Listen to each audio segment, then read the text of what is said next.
আজকে প্রায় 12 বস্তা ধান ভাঙ্গাইয়ে চাউল করে বাড়িতে নিয়ে আসলো মামা। হ্যালো এভরিওয়ান, আসসালামু আলাইকুম। আশা করি সবাই ভালো আছেন। আলহামদুলিল্লাহ আমরাও ভালো আছি। তো সকাল সকাল মামা চলে আসছে, তাই ভ্যান নিয়ে। মূলত আমাদের চাউল ভাঙানো লাগবে, এই কারণে আম্মু আগে থেকে ফোন দিয়ে মামারে বলছিল। এর জন্য একটা ভ্যান নিয়ে আইছে, যেহেতু আমার আব্বু বাড়ি নেই, তো আমাদের বাড়িতে পুরুষ মানুষও নেই যে এগুলা নিয়ে ভাঙ্গাই দেবে। তো সেই কারণে আম্মু মামাকে বলছিল, তো মামার সাথে থেকে ভাঙ্গাই দিয়ে পরে দিয়ে যাবে। তো আমার মেয়েটাকে আবার ভ্যানে উঠতে চাইছিল, হঠাৎ করে আবার বৃষ্টি নামলো, ফিসফিসে পড়তেছিল, এই জন্য একটা ট্যাক্সিন দিয়ে ওর উপরের বস্তাগুলো ঢেকে নিয়ে যাচ্ছে, না হলে তো অবস্থা খারাপ হয়ে যাবে। তো ঢাকা শেষে এবার একটু বান্ধে নিয়ে তারপরে চলে যাচ্ছিল। তো অনেক সময় লাগছিল ভাঙ্গাই নিয়ে, এরপরে চলে আসছে।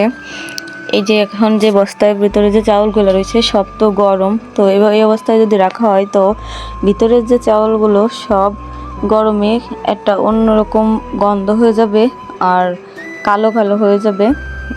এই কারণে সব চাউলগুলো আম্মু এখন ফ্লোরে ঢেলে দেবে।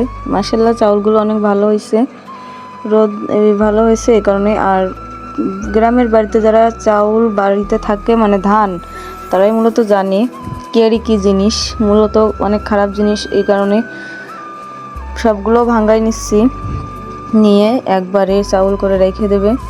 তো সব চাউলগুলো ফ্লোরের ভিতরে 3-4টা রুমের ভিতরে ঢেলে দিয়ে রাখবে।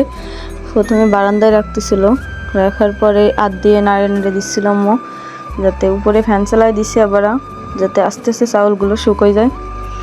আর ভিতরের যে অন্যরকম একটা গন্ধ যে ভাব, ওইটা আর হবে না, আর ঠান্ডা হয়ে যাবে। ঠান্ডা হয়ে যাওয়ার পরে এভাবে নেড়ে দিয়ে তারপরে উঠাবো। তো আরও যে কয়েকটা রুম ছিল, বারান্দা ছিল, সবগুলো ভালো করে কুড়াই নিচ্ছিলাম, আর আম্মুও কুড়াই নিচ্ছিল ওই পাশে, কারণ এই না করে নিলে সমস্যা হবে। তো আজকের বাইরে আবহাওয়াটা কিছুক্ষণ পর মাশাআল্লাহ অনেক ভালো। এই অবস্থায় চাউলগুলো আর এক রুমে যা ছিল বাকি সব ঢাইলে দিয়ে, এই পাশে যে এইগুলো আছে এইগুলো হচ্ছে বেশি। এই হচ্ছে আমাদের ভিতরের রুমের যে অবস্থা। তো চাউলগুলো ঢাইলে দিয়ে বারান্দারগুলো নাড়া দিয়েছে, আবার ভিতরেরগুলোও নাড়তেছে। এভাবে আস্তে আস্তে করে সব চাউলগুলো শুকাতে হবে। আমার আম্মু সেই সকাল থেকেই কষ্ট করে যাচ্ছে এইভাবে।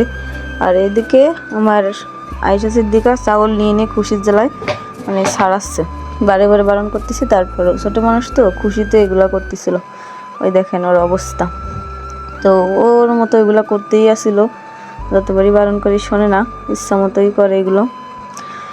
আসলে এই চাউল নাড়া আর এগুলো ভালো মতো ঠান্ডা করে গুছাই আবার পরিষ্কার পরিচ্ছন্নভাবে উঠায় রাখা যে কী কষ্ট, এটা আসলে গ্রামের মহিলারা ছাড়া এগুলো বুঝবে না। আর হয়তো এই ভিডিওটা কিছু মানুষ নতুন দেখে থাকতে পারেন, কারণ অনেকে আবার এরকমভাবে উঠায় না ভালো করে ঠান্ডা করে, কিন্তু আমাদের একবার সমস্যা হওয়ার পরে এইভাবে ঠান্ডা করে উঠাই নিচ্ছি।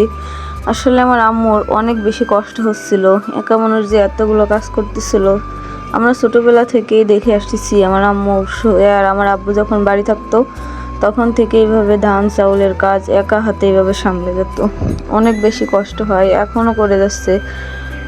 সাধারণত অনেক ফ্যামিলিতে দেখেছি মহিলারা হাজব্যান্ড বিদেশ থাকলে শুধু নিরিবিলি খাইতে চাইলে আর কিছু লাগে না, তো সেইখানে আমার আম্মু অন্যরকম একজন। তো সবাই আমার আম্মুর জন্য দোয়া করবেন যেন এভাবেই সারা জীবন থাকতে পারে এবং সংসারটা ভালোভাবে আগলে রাখতে পারে।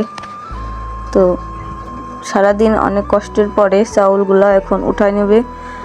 বাকি যেগুলো ছিল এগুলো আবার অন্য রুমে ঢাইলে দিছিল, কারণ ওইগুলো আগেরগুলো ভালো করে ঠান্ডা হয়ে গেছে, আর এইগুলো এখন ঢাইলে দিয়ে অল্প কিছু ছিল। এটা হচ্ছে ফুলাও চাল বলে যেগুলো, মূলত ওইগুলো। আর কিছু আলা চাউল ছিল, সব একসাথেই ভাঙ্গাই নিছে। তো ভাঙ্গানো শেষে এখন কিছু ভালো মতো ঠান্ডা হয়েছে, কিছু উঠানো হয়েছে, আবার কিছু এদিকে ঢালা হয়েছে। তো আমার মেয়ে তো সারাক্ষণে কী করলো দেখতে পারলেন। তো এই অবস্থা, আপনারাও চাইলে এভাবে চালগুলো রাখতে পারেন, আপনাদের অনেক উপকারে আসবে। তো সবাই ভালো থাকবেন, সুস্থ থাকবেন। আমাদের ভিডিওটা যদি কিছুটা হলেও উপকারে আসে তো কমেন্ট করে জানাবেন এবং অন্যদেরকেও জানাবেন। আল্লাহ হাফেজ।